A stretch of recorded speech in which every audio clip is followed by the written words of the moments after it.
我管我团的人。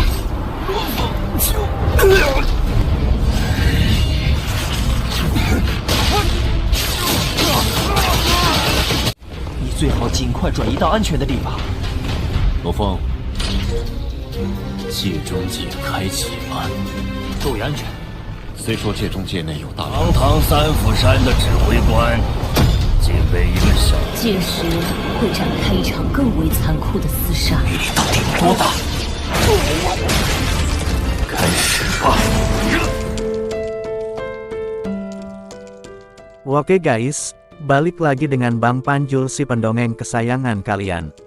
Dan pada kesempatan di hari yang fitri ini, ritual absen kita tiadakan dulu, karena Bang Panjul secara pribadi mewakili keluarga besar mengucapkan mohon maaf lahir dan batin, atas perilaku dan sikap Bang Panjul yang sering telat untuk menyuguhkan alur cerita terbaru, dan jika ada salah-salah kata yang pernah Bang Panjul ucapkan, mohon dimaafkan. 不好了，已完成任务。我们俩早就打下，实力越强，何必拿小辈撒气？这两大巨头，雷霆手。出！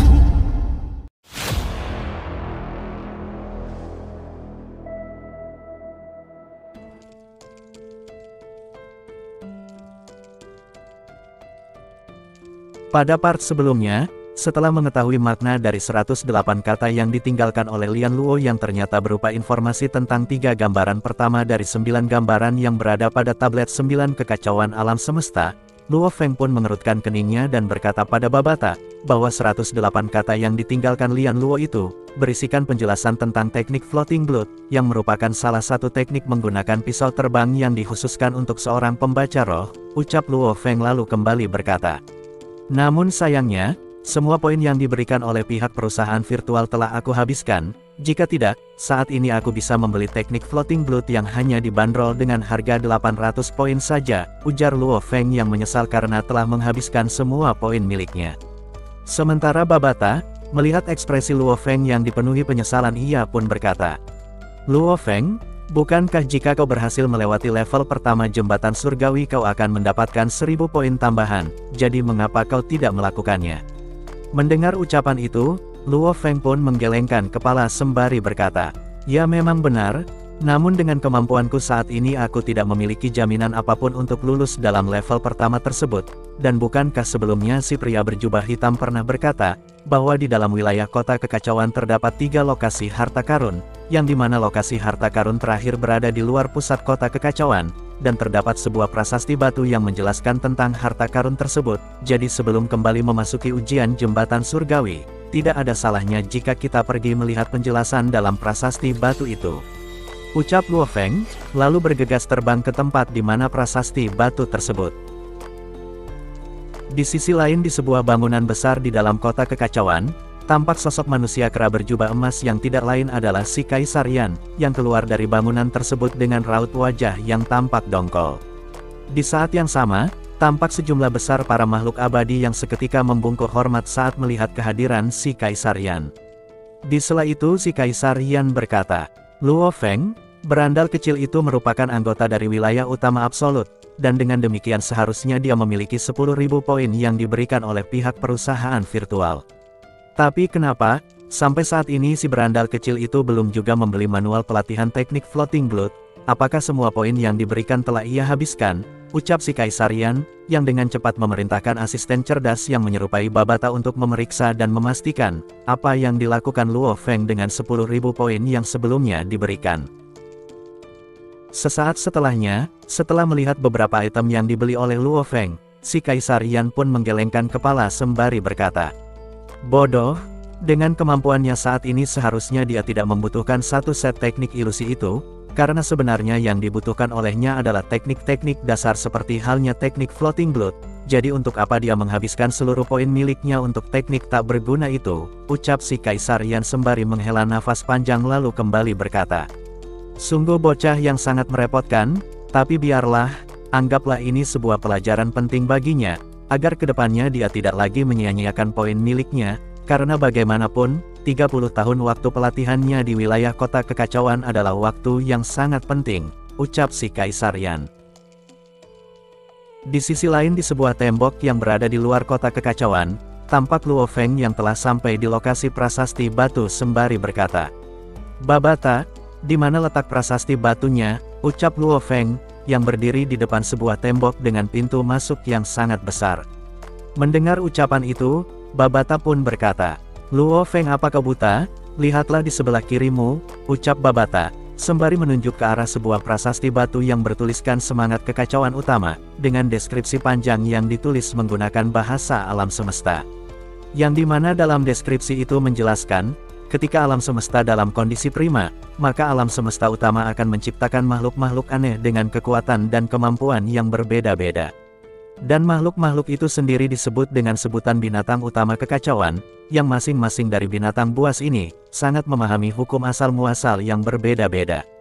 Yang dimana jika berhasil membunuh mereka, jasad dari binatang ini akan menguap dan membentuk bola cahaya berwarna hijau yang disebut dengan sebutan roh utama kekacauan. Dan jika seseorang berhasil menyerapnya, maka tingkat pemahaman orang itu akan hukum asal-muasal akan semakin meningkat, bunyi deskripsi pada prasasti batu tersebut. Saat itu, di saat tengah serius membaca penjelasan pada prasasti batu tersebut, tiba-tiba, Luo Feng dikejutkan dengan suara seseorang yang memanggil namanya. Dan ternyata guys, orang itu adalah Rongjun, yang juga datang untuk berburu binatang buas kekacauan dan berkata, "Luo Feng, apakah kedatanganmu ke tempat ini untuk berburu binatang buas?" tanya Rongjun lalu kembali berkata, "Jika benar perkataanku, maka kau harus berhati-hati, karena sebelumnya, aku bersama beberapa tim pernah melakukan perburuan, dan naasnya, saat itu kami kehilangan lebih dari setengah anggota dalam tim kami," ucap Rongjun, membuat Luo Feng seketika terbelalak kaget dan berkata, "Apa? Lebih dari setengah dalam kelompokmu mati di tangan binatang buas itu?" ucap Luo Feng, yang tak bisa menyembunyikan keterkejutannya.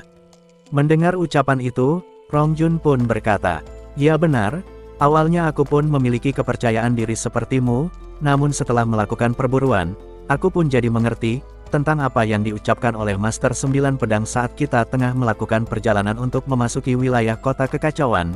Apakah kau masih mengingat setiap ucapannya?" tanya Rongjun, sembari menggelengkan kepala. Mendengar ucapan itu, Luo Feng pun mengangguk pelan dan berkata, "Ya, aku masih mengingatnya," dan saat itu Master 9 Pedang berkata, bahwa dia sangat berharap, 1000 jenius yang telah berhasil menduduki peringkat 1000 teratas dan mendapat kesempatan untuk berlatih selama 30 tahun dalam wilayah kota kekacauan dapat menyelesaikan pelatihannya dengan selamat, ucap Luo Feng lalu kembali berkata.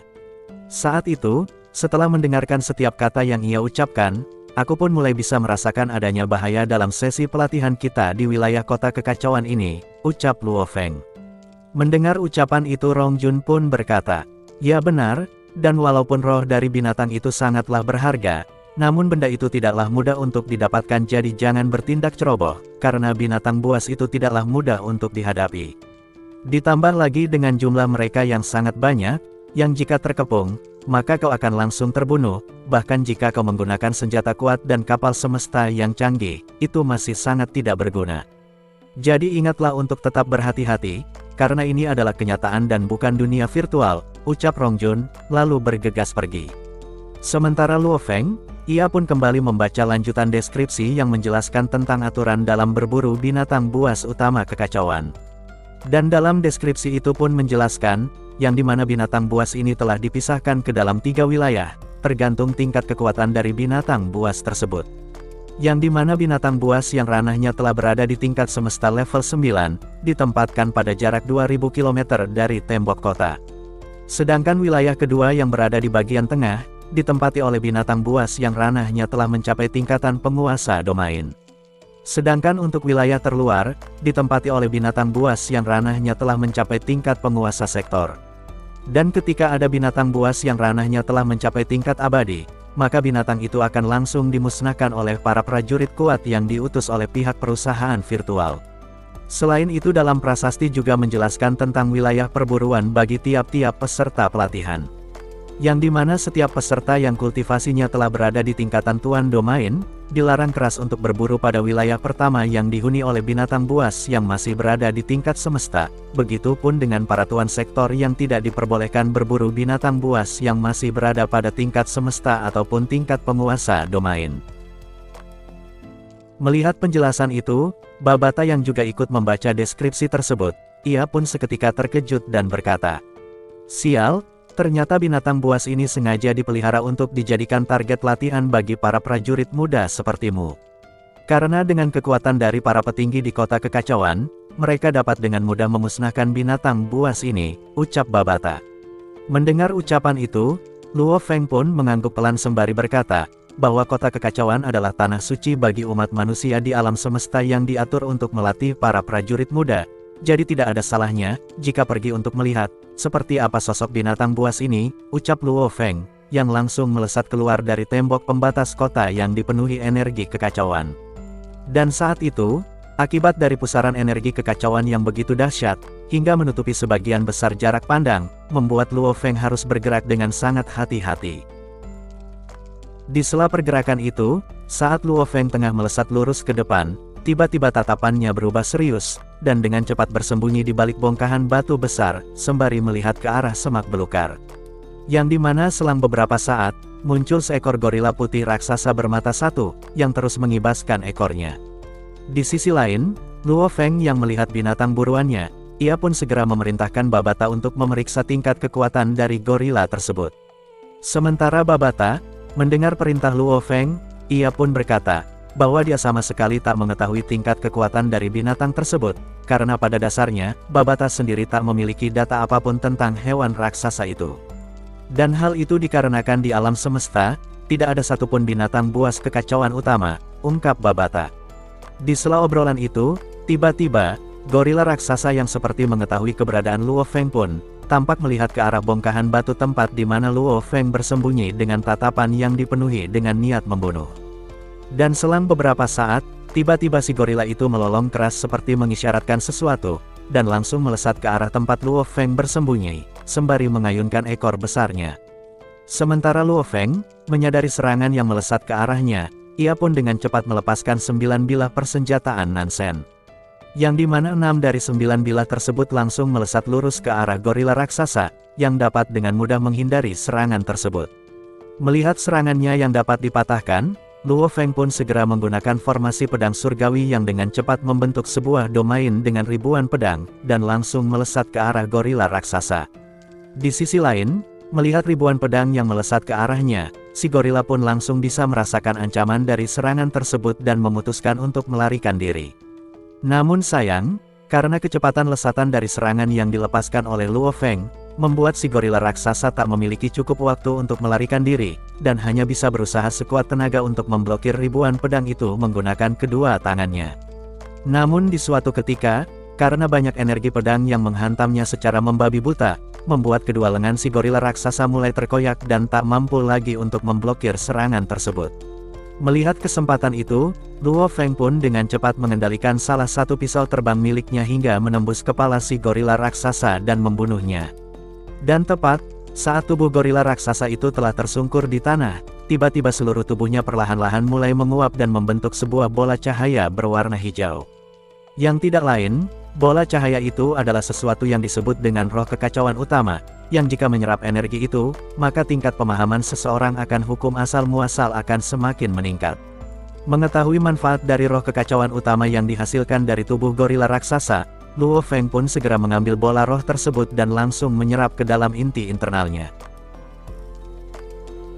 Dan tepat saat Luo Feng telah sepenuhnya menyerap roh dari gorila raksasa itu, tiba-tiba terdengar suara gemuruh yang disertai lolongan-lolongan panjang, yang dimana selang beberapa saat, tiba-tiba muncul seekor gorila raksasa yang sangat besar, yang datang bersama ratusan gorila raksasa lainnya, membuat Luo Feng seketika terkejut. Bahaya, beberapa ekor dari kawanan ini bukanlah sesuatu yang bisa kuhadapi, gumam Luo Feng, yang bisa merasakan aura penuh tekanan yang berasal dari beberapa gorila raksasa, yang saat itu melesat cepat dengan tatapan yang dipenuhi niat membunuh. Sementara Luo Feng, ia pun dengan cepat mengeluarkan kapal otomat kelas E dan berniat untuk melarikan diri.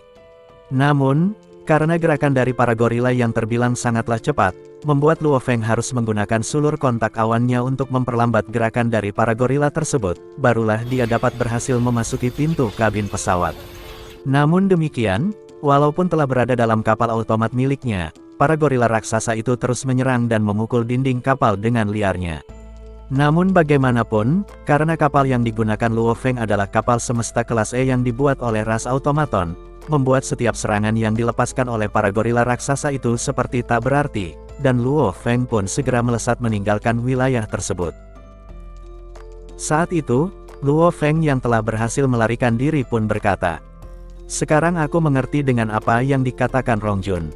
Sebelumnya ia mengatakan, bahwa setiap jenius yang lolos dan berlatih di kota kekacauan, setiap dari mereka memiliki kapal yang dilengkapi persenjataan kuat, namun jika terkepung oleh binatang kekacauan utama, maka hanya akan ada satu kata, yaitu kematian.